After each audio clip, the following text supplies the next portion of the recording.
If you ever tried to stay calm and somehow you ended up feeling worse, it might not be that you're doing it wrong, but it might not be that you're doing it right either. In this video, we're going to break down why trying to improve actually makes things feel harder, why awareness can feel like it's making things worse, and what you're actually supposed to do in that stage.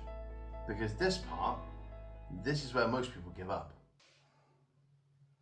You start noticing your reactions more. That's usually the first thing. You start seeing how you react, how often it happens, how it impacts the people you care about. And instead of feeling better for seeing it and knowing more about it, you feel worse. Because now you can't ignore it. Before, it just happened. You might even have felt justified to an extent. Now you're watching yourself do it. And that hurts on a couple of levels. I remember when I was working at Ford Motor Company in a town just down the road from here, and while I liked the job, I hated the people I worked with, a lot of them. Not all of them, but most of them.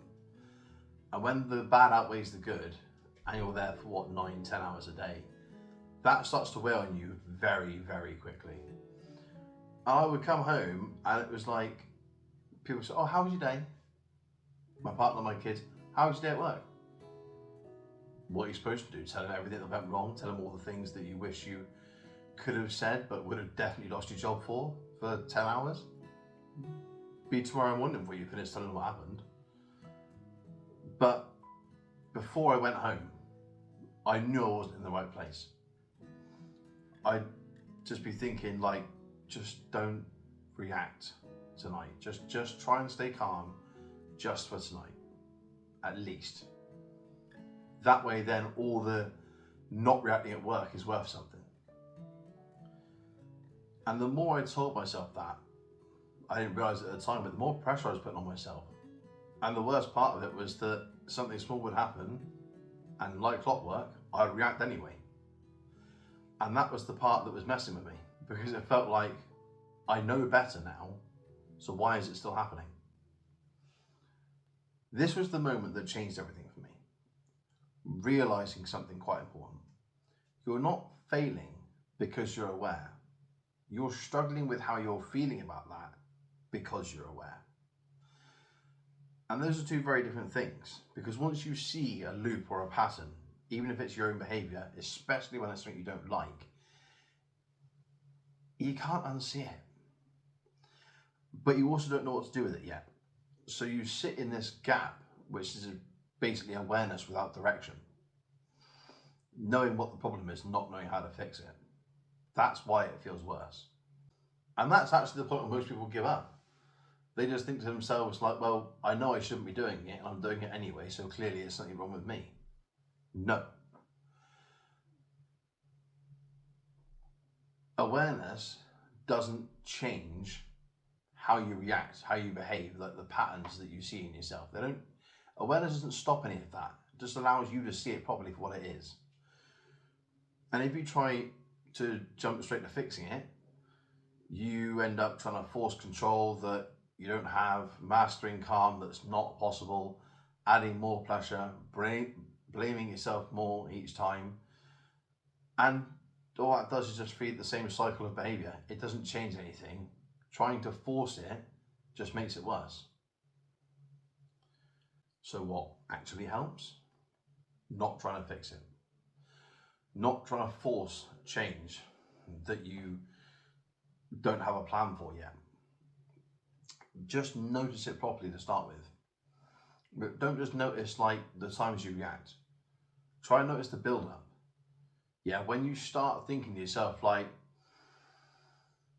somebody is going to fall out of me in a minute, and you haven't worked out who the somebody is yet. That lucky prize ticket hasn't been drawn. When you start feeling like that, just notice when it's happening. Is it certain days, certain times, certain situations? Don't judge yourself for it. Don't judge the feeling. Just see it. Because once you start spotting those patterns and you can see it clearly, like it's every Wednesday at 4 in the afternoon, or it's every Monday morning, because we all have a Monday morning. Once you start seeing those patterns, it stops being random. And once it stops being random, that changes how it feels. But if you do want some small little actionable thing you can try and do, this is something I tried myself and it worked for me. Not to fix it, like I say, I don't like the idea of fixing. You know, that winds me up. Can we just take a little side note a second? That winds me up. When people talk about fixing your emotions, it irritates me because fixing it implies it's broken in the first place. And if you were broken, there would be no fixing it.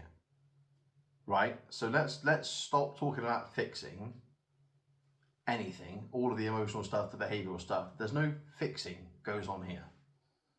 It is learning to see it a different way and learning to try and manage it a different way. Fixing, being broken, none of that, it doesn't happen here, all right?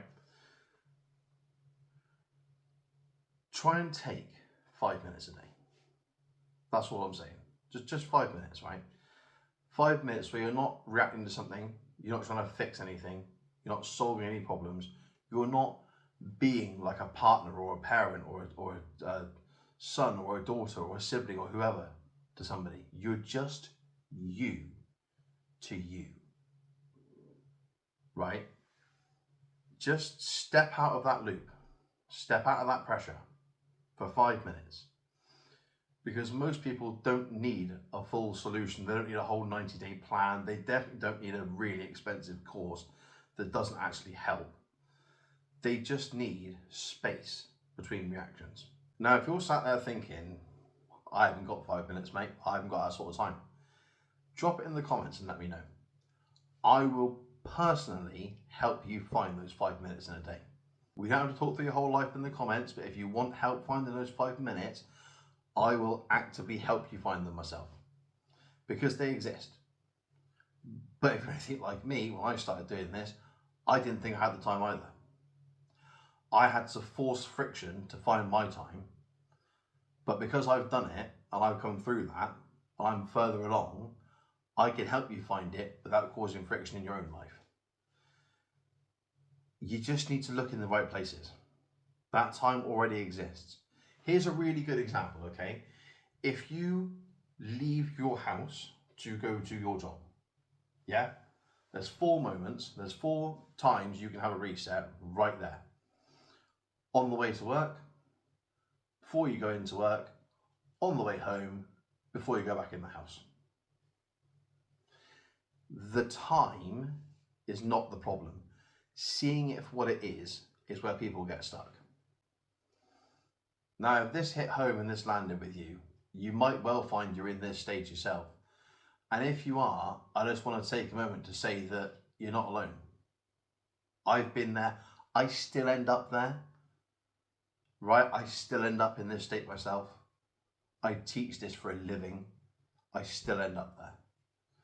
This isn't one of those things where once you learn to handle it better, you never end up there anymore. It's not like that. I talk about stages of awareness in a video that's coming up soon. And just like with that, with this, progression's not like a straight line. It's not a linear thing. You can be all the way over here and doing really well and have one bad day and be back down here.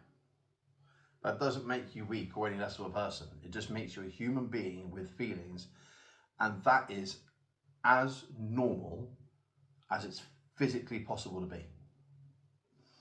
It's not failure. You're in the middle. You've gone from, well, if they hadn't said whatever they did or they didn't do whatever they did, I wouldn't have reacted. You started there. You're trying to get to this place where you're calm more often than you're not. This section here in the middle is the hardest bit because you're not there, but you're not there, and you want to be over here. You don't want to go back to that, but you keep acting like this, and you want to go, and it's hard. And I get that. I do. I've been there myself. But let me tell you something important about this middle section. The middle is where the change happens. Because in the middle, you're taking not just everything you were doing over here and trying to change that, but you're also, the benefit of staying calm consistently, not all the time. Don't come to me and tell me to be calm all the time, because it's not possible. But you're trying to get over here, right, to where you are calm and consistently. And that doesn't just help people around you, it helps you as well. That's a lot of change to happen in here while you're struggling with all this other stuff and all these other feelings and this pressure going on. So if you are in that stage right now, you're in that middle stage, I'm here for you. You know, I genuinely am. Not just like, oh, I'm here for you as a creator and we'll get in the comments. I genuinely am. I'm rooting for you. It's really hard. And if the people around you can't see that, that's not on them. They might just not be there right now. Either way, don't try and fix it all at once. In fact, don't fix it at all, because you're not broken. You don't have an anger problem. You have an overload problem.